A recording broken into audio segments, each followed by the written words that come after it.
ব্যাংককের লুম্পিনি পার্কে কিছু free roaming এভাবে কেট আছে যারা ট্যুরিস্টদেরকে এন্টারটেইন করে। তারা এত ফ্রেন্ডলি, নতুন নতুন ট্যুরিস্ট আসে প্রতিদিন, সবার সাথে তারা কোঅপারেট করে এবং বেশ এন্টারটেইন করে ট্যুরিস্টদেরকে।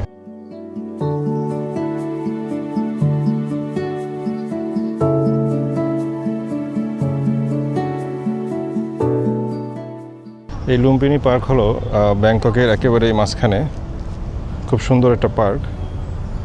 এখানে সাধারণত ট্যুরিস্ট এবং লোকাল সবাই আসে একটা সুন্দর সময় উপভোগ করার জন্য।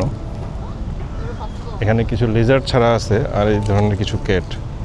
যারা ক্যাট লাভার তারা বেসিক্যালি এই ক্যাটদের সাথে খেলাধুলা করে ছবি তোলে এবং তারা বেশ ফ্রেন্ডলি এবং কোঅপারেটিভ।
যে এখানে আরেকটা ক্যাট, সে রেস্ট নিচ্ছে, যদিও এখানে কোনো ট্যুরিস্ট নেই, বাট তার কাজ হলো ট্যুরিস্টদেরকে এন্টারটেইন করা।